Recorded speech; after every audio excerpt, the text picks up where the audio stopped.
मी doctor Raghunath रामकृष्णाजी Borkar, सेवानिवृत्त अभिरक्षक, पुरातत्व वस्तू संग्रहालय विभाग, महाराष्ट्र शासन. आर्किओलॉजी ऑफ गोंडवाना या व्याख्यानमालेमध्ये चंद्रपूर गडचिरोली जिल्ह्यातील शिल्प व मूर्तिकला या विषयावर काही व्याख्याने आयोजित करण्यात आली आहेत. ह्याच मालिकेतील प्रथम पुष्प चंद्रपूर गडचिरोली जिल्ह्यातील बौद्ध मूर्तिकला या विषयावर मी गुंफणार आहे. चला तर ऐकूया बौद्ध मूर्तिकला. मित्रांनो, बौद्ध धर्म वेदप्रामाण्यांचा विश्वास न ठेवणारा प्रमुख नास्तिक धर्म होय.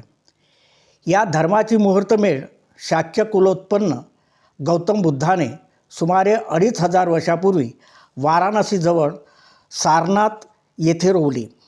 त्यानंतर हा धर्म पुढे भारतभर आणि भारताबाहेर पसरला. बुद्ध स्वतः मूर्तिपूजा विरोधक होते. ईश्वराच्या अस्तित्वाचा त्याने कधीच पाठपुरावा केला नाही. त्यांचे असे म्हणणे होते की तुम्ही स्वतःचे दीपक स्वतःच व्हा आणि स्वतःला शरण जा, म्हणजेच अथ दीप भव असा त्याचा उद्घोष असे. त्यामुळे त्यांचे वेळी प्रतिमेला आणि त्याच्या पूजेला स्थान नव्हते. परंतु इसवी सन पूर्व 483च्या सुमारास बुद्धाच्या महापरिनिर्वाणानंतर मगधचा राजा अजातशत्रू यांच्या काळात भिक्षू आनंदच्या अध्यक्षतेखाली बौद्धाची प्रथम सभा म्हणजे संगीती भरली व बौद्ध वाङ्मयाचा दृढ रूप प्राप्त झाले. दुसरी सभा वैशालीत रेवंत भिक्षूच्या अध्यक्षतेखाली झाली. येथूनच सुधारणावादी बौद्धाचा महासांघिक नवीन गट उदयास आला. परंतु बुद्ध प्रतिमेच्या निर्माणात या महासांघिकाचा फार मोठा वाटा आहे. मौर्य सम्राट अशोक याने बौद्ध धर्माचा स्वीकार केल्यानंतर या धर्माच्या प्रसाराला गती मिळाली. अशोकाने धर्मप्रचाराकरता अनेक प्रकारे सहाय्य केले. अशोकाच्याच काळात तिसरी संगती भरली. त्यात जुन्या मताचा पुन्हा विजय झाला. चौथी आणि महत्त्वाची बौद्ध संगीती कुशाण राजा कनिष्क यांचे काळात काश्मीर येथे कुंडलवन येथे झाली. यावेळी थेरवादाचे पारडे उलटले आणि स्पष्टपणे बौद्धमत 2 भागात विभक्त झाले. थेरवादाला हीनयान आणि सुधारणावादी बौद्धास महायान म्हणू लागले. यानंतर बौद्धाचा तिसरा पंथ वज्रयान निर्माण झाला. या पंथातील लोक तंत्रमंत्र हठयोगावर विश्वास ठेवणारे होते. याचाच अर्थ असा की वैदिक धर्मामध्ये जे तंत्रमंत्र आणि हठयोग जो होता, ह्या सगळ्या गोष्टी जादूटोण्यासारख्या वस्तू बाबी ह्या बौद्ध धर्मामध्ये वज्रयानाच्या रूपाने आलेल्या आपल्याला दिसतात. म्हणजेच याचा अर्थ असा की मूळ तत्त्वज्ञान बौद्ध धर्माचे लोकांनी थोडं पाठीमागे घातले आणि पुन्हा वैदिक धर्मामधल्या हठयोग ज्याला आपण म्हणू किंवा तंत्रमंत्र ह्या गोष्टीचा प्रसार झाला. प्रतीकरूपात बुद्धाचे पूजन करण्याचे विधान बौद्ध धर्मात पूर्वीपासूनच होते. पण बुद्धाची मूर्ती घडवण्याची आज्ञा नव्हती. ह्यात महत्त्वाचा मुद्दा लक्षात येतो की बौद्ध धर्मातसुद्धा हीनयान काळात पूजनाचे महत्त्व पूर्वीपासूनच मान्य होते, परंतु मूर्तीऐवजी प्रतीकपूजनास महत्त्व होते. बौद्ध मताच्या स्थापनेपासूनच बुद्धाची मूर्ती प्रत्यक्षात येण्याचे दरम्यान काळात बौद्धाच्या आराधनाचे मुख्य केंद्र बुद्ध तर होताच, पण निर्वाण प्राप्त झालेल्या निराकाराला पुन्हा साकार करून प्रत्यक्ष समोर उभे करण्याची कल्पना बळावली नव्हती. पण त्याबरोबर निराकाराची शून्यात कल्पना करून त्याची आराधना करणे सामान्य लोकांना शक्य नव्हते. बुद्धाच्या जीवनातील काही घटनांना लोकमानसाने प्रतिकात्मक रूप दिले. या दृष्टीने स्तूप हे बुद्धाचे एक प्रतीक झाले. पण स्तूपाचा संबंध बुद्धाच्या मृत्यूशी होता. साहजिकच भाविक मनाला तो तितकासा सुखावह नव्हता. बुद्धाच्या जीवनाशी किंवा त्याच्या संबंधित वस्तू विशिष्ट घटनाचे स्मरण देणारी प्रतीके देखील रूढ झाली. मध्य प्रदेशातील भरूच आणि सांची येथील बुद्धकलेच्या चित्रणावरून आपल्या चटकन लक्षात येते की ही गोष्टीची मांडणी करीत असताना जेथे बुद्धाच्या अंकनाची गरज भासली तेथे बुद्धाचे प्रतीक अंकित केले आहे. बुद्धमूर्ती अस्तित्वात येईपर्यंत सर्वत्र हीच पद्धती होती. मौर्य सम्राट अशोक याने बौद्ध धर्माचा स्वीकार करून धर्मप्रचारात मदत केली. त्याच्या आश्रयाने या धर्मपंथीयाचे वास्तुचित्रे उभे राहिली, पण बुद्धास प्रतिकरूपातच दाखविले गेले. पूर्वीपेक्षा वेगळा आशय असणारा कलाप्रह मात्र उत्पन्न झाला होता. मौर्यानंतर प्रामुख्याने उत्तर भारतात प्रथम शुंग व त्यानंतर कण्व यांच्या राजवटी स्थापन झाल्या. यानंतर झालेल्या कुशाणाची राजवंशाने एक स्वतंत्र बौद्ध शिल्प संप्रदाय निर्माण केला. कनिष्काच्या बहुसंख्य नाण्यावर शाओ नानो शाओ कनेष्की कोशानो हा शक भाषेतील लेख ग्रीक लिपीत असतो. अशा प्रकारच्या नाण्यावरील मागील बाजूवर बुद्धाची उभी आकृती, त्याच्या मागे प्रभावळी, बुद्धाच्या अंकावरील वस्त्र, ग्रीक पद्धतीचे ग्रीक भाषेतील बौद्ध असे त्याचे नाव दिलेले दिसते. निर्विवाद या नाण्यावरील बुद्धाची आकृती ही अतिप्राचीन होय आणि प्रतीकानंतरचा बुद्ध प्रतिमेस पूजनाचा हा एक प्रथम प्रयास झालेला आपल्याला दिसतो. बुद्ध मूर्तीचे प्रामुख्याने 2 प्रकार आढळतात. त्यातील एक म्हणजेच बोधी प्राप्त होण्यापूर्वीचा बोधिसत्व गौतम आणि दुसरा बुद्ध गौतम. बुद्धाची प्रथम मूर्ती बोधिसत्व या नावाखाली मथुरेच्या कलाकारांनी घडविली असे समजण्याकडे सध्या विद्वानांचा कल आहे. सारनाथ, वाराणसी येथे भिक्षुक पात्र याने बोधिसत्व नाव असलेले विशाल बुद्ध प्रतिमा कनिष्काच्या 3ऱ्या राज्य संवत्सरात प्रतिष्ठापित केली. सुरुवातीच्या बुद्ध प्रतिमांना बोधिसत्व असे संबोधित केल्यामुळे सुधारणावादी बौद्धांना बरीच चालना मिळाली. जुन्या मतप्रवाहामुळे बुद्धाला साकार रूप देता आले नसले तरी भक्ती करण्याकरता बोधिसत्व हा गोड नावाखाली बुद्धाचे साकार प्रतिरूप लोकांसमोर आले. बुद्ध हा बुद्धत्व प्राप्त करण्यापूर्वी बोधिसत्व होता. या न्यायाप्रमाणे तात्पर्य बौद्ध मूर्तिकलेच्या विकासाचा इतिहास मोठा रंजक आहे. हीनयानपंथी प्रतिकात्मक अभिव्यक्तीपासून ते महायानपंथीय बौद्ध मूर्ती शिल्पापर्यंतचा हा कलाप्रवास आहे. खंडप्राय भारत देशाच्या निरनिराळ्या भागातही बौद्ध मूर्तिकलेचा आविष्कार झालेला आढळतो. त्या दृष्टीने चंद्रपूर जिल्ह्यातील पुरातत्वीय अवशेषाचा शोध घेताना बौद्ध मूर्तीचेही सर्वेक्षण केले गेले. माझ्या या शोधप्रयत्नात मला आढळलेल्या बौद्ध मूर्ती पुढीलप्रमाणे होत. या जिल्ह्यात बौद्ध मूर्ती फारच अल्प प्रमाणात मिळाली आहेत, परंतु जी आहेत ते मूर्तिशास्त्रदृष्ट्या महत्त्वाचे आहेत. या जिल्ह्यातील भद्रावती येथील प्रसिद्ध विजासन लेणीत 3 बौद्ध मूर्ती कोरली असून एक मूर्ती बल्हारपूर जवळच्या कारवाच्या जंगलात मिळाली आहेत. याशिवाय अन्य मूर्तीचे पुरावे उपलब्ध नसले तरी इथे बौद्ध धर्माचा प्रचार आणि प्रसार मोठ्या प्रमाणामध्ये हीनयान काळापासूनच होता असे आपल्या लक्षात येते. चंद्रपूर गडचिरोली जिल्ह्यात बौद्ध धर्माचा प्रवेश केव्हा झाला याकडे आपण आता वळूया. या जिल्ह्यातील भद्रावती येथील शिलागृहे आणि त्याचे स्थापत्य रचना लक्षात घेता भारतातील अन्य भागाप्रमाणेच या जिल्ह्यात एक हीनयान काळात म्हणजेच इसवी सन 2ऱ्या-3ऱ्या शतकापर्यंत मूर्तिपूजेला व त्याच्या प्रतिमेस स्थान नव्हते. परंतु बौद्ध धर्माचा प्रवेश मात्र या जिल्ह्यात मौर्य काळातच झाला होता. चंद्रपूर जिल्ह्यातील देवटेक येथील शिलालेखीय पुराव्यावरून आणि भद्रावती येथील मूळच्या हीनयानी लेण्यावरून आपल्याला लक्षात येते. या जिल्ह्यात महायान काळात बौद्ध मूर्तीचा प्रवेश इसवी सन 2ऱ्या-3ऱ्या शतकाच्या प्रथमतः झाला असे विजासन येथील बौद्ध मूर्तीच्या प्रत्यक्ष पुराव्यावरून स्पष्ट दिसते. चीनी प्रवासी ह्वेनसांग याचे मतानुसार भांदक म्हणजेच भद्रावती येथे एक प्राचीन संघाराम व एक अशोककालीन स्तूप होता असा उल्लेख मिळतो. तो संघाराम म्हणजे भद्रावती येथील विजासन लेणी हीच होय. कारण येथील 3 भव्य लेणी या प्रथम हीनयानपंथीयांच्या होत्या. त्यात स्तूपसुद्धा कोरलेले असावे. परंतु कालपरत्वे महायान काळात या लेण्यांचा विस्तार करून हीनयान लेण्यांचे परिवर्तन होऊन त्यात भगवान बुद्धाच्या भव्य दिव्य मूर्ती कोरण्यात आल्या.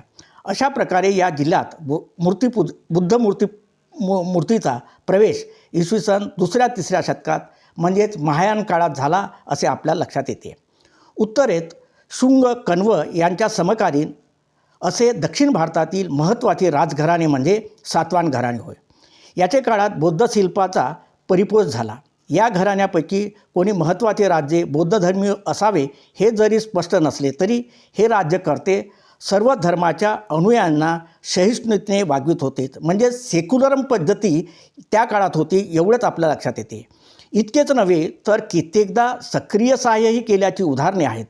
देशभर बौद्ध धर्माचा प्रसार मोठ्या प्रमाणात झाला होता.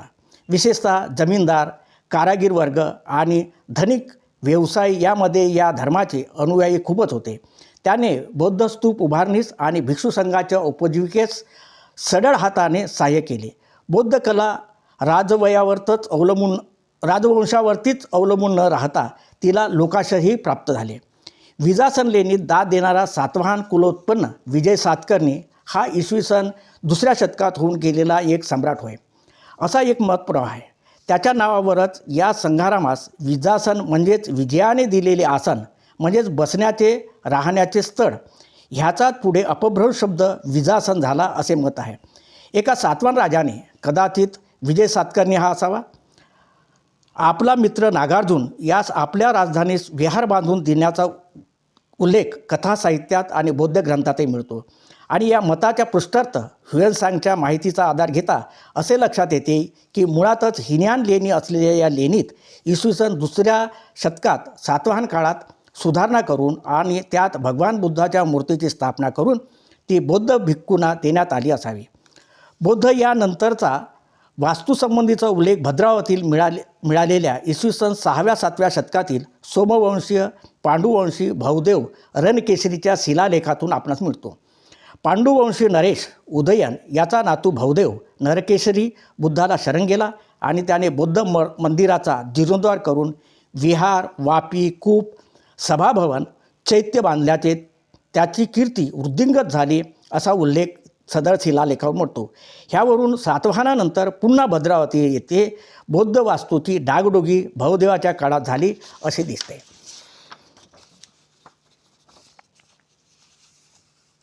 आता आपण विजासन लेणीतील बौद्ध मूर्ती कशा आहेत त्याकडे वळूया. बुद्ध प्रतिमेबद्दल दिव्यावदान व कथासंग्रहात बृहत्संहिता, अग्निपुराण आणि रूपमंडल इत्यादी ग्रंथात विपुल प्रमाणात चर्चा केली दिसते. या ग्रंथातील चर्चेचा आधार घेता विजासन लेणीतील बौद्ध मूर्तीचे खालीप्रमाणे आपल्याला वर्णन करता येते. येथील 3 लेणीत 3 बुद्ध मूर्ती स्वतंत्रपणे स्थापित आहेत. या मूर्ती 1.70 बाय 1.75 सेंटीमीटर सम आकाराच्या असून वालुका पाषाणात घडवल्या आहेत. तिन्ही मूर्ती आसनस्थ ध्यानमुद्रेत असून दोन्ही हात बेंबीजवळ आहेत आणि हाताचे पंजे एकावर एक ठेवलेले आहेत. डोक्यावर उष्णीत परिधान केले आहे, परंतु त्यावर कपड नाही. शीर्षाच्या मागे मात्र प्रभामंडळ सुशोभित आहेत. कपाळाच्या मध्ये ऊर्ण अंकित आहे. बुद्धाचे खांदे विशाल व वक्षस्थळ विस्तीर्ण असे आहे. डावीकडील खांदा वस्त्राने म्हणजेच डाव्या वस्त्राने आकृत असून अंगाला चिकटलेले, पण डाव्या खांद्यावर आणि खालच्या भागात बऱ्याचशा सुरकुत्या असलेल्या आहे. मूर्ती आसनस्थ असल्यामुळे त्याच्या कायाबंधनाविषयी स्पष्ट कल्पना करता येत नाही. या प्रतिमेचे सर्वात महत्त्वाचे प्रतिमा लक्षणे नोंदविताना अर्धोन्मीलित नेत्र, मुखावर इतके स्मित, आनंद, करुणा आणि चिरंतन शांती यासारख्या विशेषणाचा उल्लेख करावा लागेल. भावनाच्या अंकनापेक्षा या मूर्तीत म्हणजे 3ही मूर्तीमध्ये कलाकाराने उमटवलेली नैसर्गिक भाव अधिक खुलून दिसतात. तळहात आणि तळपायावर मंगलचिन्हे अंकित आहेत. तसेच लांब कान, वाघदार भुवया, किंचित जाड ओठ महापुरुष लक्षणे विलोभनीय अशीच आहेत. या मूर्तीच्या बनावटीवरून तिन्ही मूर्तीचा निर्माता हा एकच कलाकार असून या मूर्तीचा निर्मिती काळ मूर्तिशास्त्रीय दृष्ट्या आणि त्याच्या प्रतिमेलक्षणावरून इसवी सन 2ऱ्या-3ऱ्या शतक असा निश्चित करता येतो.